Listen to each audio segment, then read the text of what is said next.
और हमने पेशावर के जलसे में बोला कि मास्क मत पहने, जो बंदा मास्क पहन के आएगा वो पीटीआई का नहीं होगा, क्योंकि तोड़ फोड़ मास्क वाली करते हैं। पीटीआई का झंडा खरीदने में कितनी देर लगती है, यहाँ तो फलस्तीन का झंडा बेचारा को नहीं उठा सकता। मैंने देखा था सेनेटर मुश्ताक के साथ क्या किया, झंडा गायब कर दिया। ट्रायल्स हो रहे हैं, मिलिट्री ट्रायल्स सिविलियन बच्चों के, जिसकी ना आईन इजाज़त देता है, ना कानून देते हैं, और ना आपको इंटरनेशनल कमिटमेंट से इजाज़त देती है। उनको भी सिविलियन ट्रायल्स दें, अगर किसी ने कुछ किया हो तो किया होगा, उसको सजा दे। नॉर्मल पाकिस्तानी बैठी हुई हूँ अदालत में और मैं देख रही हूँ कि अदालत में ऐसा अहमकाना, मतलब जेल में एक ऐसा अहमकाना केस चलाया गया और अब किसी के पास कोई जवाब ही नहीं है जजेस के सामने। ये एक बहुत पुरानी गेम चल रही है, पंजाबी पठान को लड़ाओ, सिंधी बलोची को लड़ाओ, शिया सुन्नी को लड़ाओ। ये तो दुश्मन चाहता है, खान साहब यही तो नहीं चाहते। ज़मान पाक एक माइक्रोकॉज़म था पाकिस्तान। आम पाकिस्तानी के दिमाग को आपने एक सुकून देना है कि तुम्हारा खान निकल आएगा, तुम्हारा सच्चा लीडर निकल आएगा। 3 शराइत है।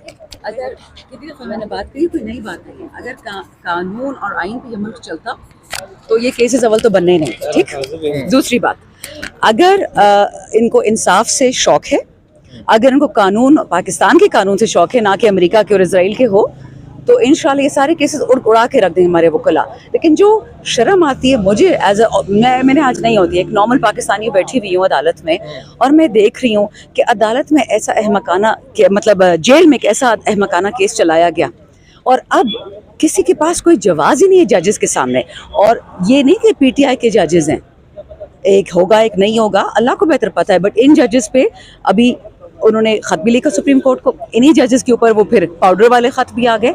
आप समझ जाएं कि खान साहब को जेल में रखने की कितनी शिद्दत से कोशिश कर रही है। लेकिन फिर इसमें आ जाती है एक कॉन्ट्रडिक्शन, अगर खान साहब को जेल में ही रखना है तो फिर वो अफगानिस्तान से वो झूठे वाले जो बंदे आए थे, वो दहशतगर्द, वो किधर से आए? उनके पास नक्शे थे अडियाला के, वो किधर से आए?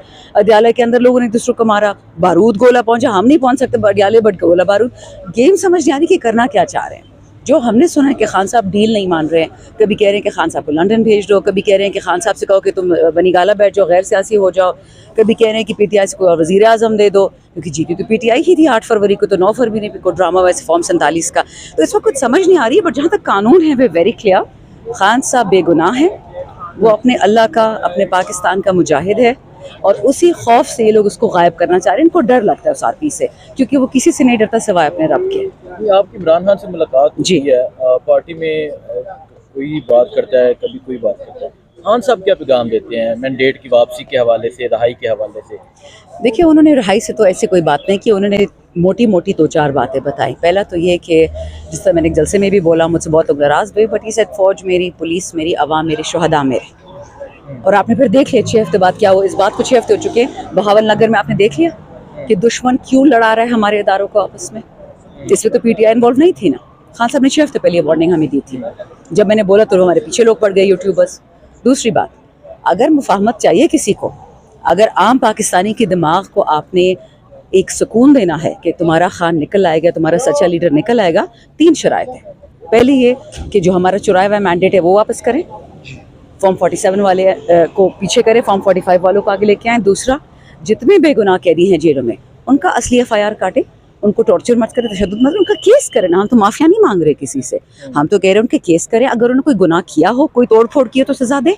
और तीसरा, जो इलीगल ट्रायल्स हो रहे हैं, मिलिट्री ट्रायल्स सिविलियन बच्चों के, जिसकी ना आइन इजाज़त देता है, ना कानून देते हैं, और ना आपको इंटरनेशनल कमिटमेंट से इजाज़त देती है, उनको भी सिविलियन ट्रायल्स दें। अगर किसी ने कुछ किया हो तो किया होगा, उसको सज़ा दे दें, जिस तरह बाकियों का होता है। तो खान साहब की ये 3 शराइत है मुफाहमत के लिए। अल्हम्दुलिल्लाह हमारे, आपने देखा असद कैसर साहब ने पूरी पॉलिटिकल अलायंस इकट्ठी की है, उन्होंने पिशीन में किए, बलूचिस्तान में 2 जलसे किए, कोहाट में भी स्टार्ट हो गया, सारे पाकिस्तान में मूवमेंट स्टार्ट होगी खान साहब की रिहाई के लिए।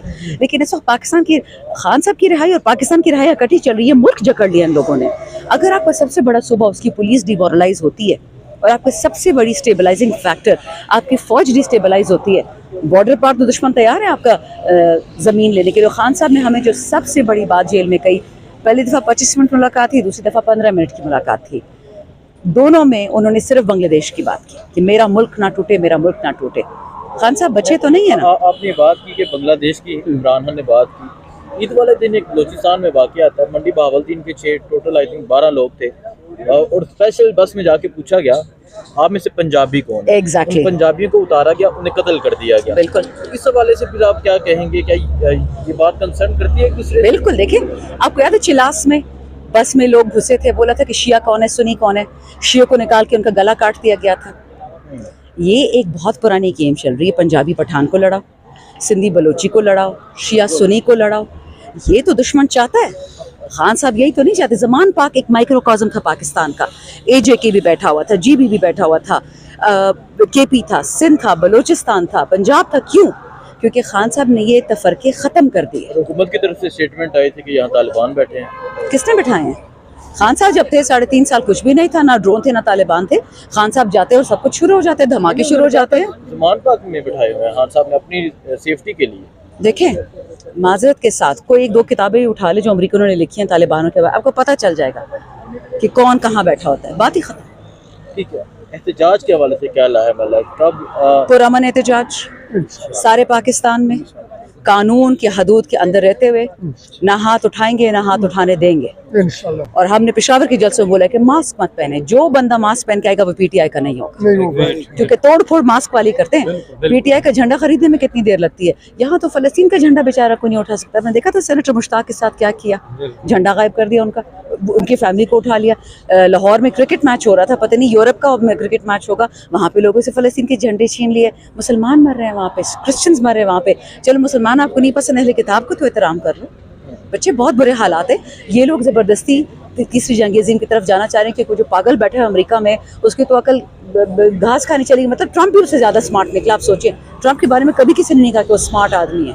ठीक है। अच्छा मैडम, ये बता दें, पहले ये कहा जाता था कि ईद से पहले इमरान खान रहा हो जाएंगे, और अभी ही कुछ पार्टी के रहनुमा गए हैं, वो कह रहे हैं ईद उल अज़हा से पहले रहा हो जाएंगे। मैं जी ऐसी ना कोर कमेटी में हूँ ना मैं एपिक्स कमेटी में, मैं ऐसी कोई प्रेडिक्शन नहीं दे सकती। हमें खान साहब जिंदा चाहिए, सलामत चाहिए, आज़ाद चाहिए। ये झूठे केस ख़त्म हो, ये ड्रामा ख़त्म हो, ये सब चीज़ें फारिग हों। हमें ये जो ड्रामा करें कि जी सब जेल में ले जाओ, क्यों सब जेल ले जाओ? सब जेल में उनकी अहलिया कह रही कि मुझे जहर दिया जा रहा है। अगर हम उनको नहीं बचा सकते उनकी अहलिया को, तो फिर खान साहब को कैसे बचाएंगे? तो हम सिर्फ खान साहब की ज़िंदगी चाहते हैं। क्या कुछ पैगाम देना चाहेंगे जो देखने वालों ने, क्या कहना चाहेंगे? रमज़ान गुजरा है, अभी भी हमारे के तबरुक महीना चल रहा है, इंशाल्लाह हज आने वाला है। हम जो इस वक्त गुजर रहे हैं ना, अगर जिसने हज किया उसको पता होता है, हज प्रॉब्लली दुनिया की सबसे मुश्किल इबादत है। उसमें सिर्फ थकावट होती है, आराम नहीं होता। उम्र फिर भी आरामदेह होता है। हम इस वक्त एक प्रैक्टिकल हज से गुजर रहे हैं। अपनी हिम्मत बांधे रखें, ढारस बांधे रखें, डरना नहीं है, घबराना नहीं है। वो हमारा लीडर हमारी वजह से जेल में बैठा हुआ है, उसको तो अल्लाह ने इज्जत दी है, बेटे दिए है, नाम दिया है, पैसा दिया है। वो तो कल को चल के भाग जाए, उसको क्या है? वो हमारे लिए जेल में बैठा हुआ है। तो हमें भी इतनी गैरत होनी चाहिए कि उसका साथ दें। इंशाल्लाह। बहुत शुक्रिया।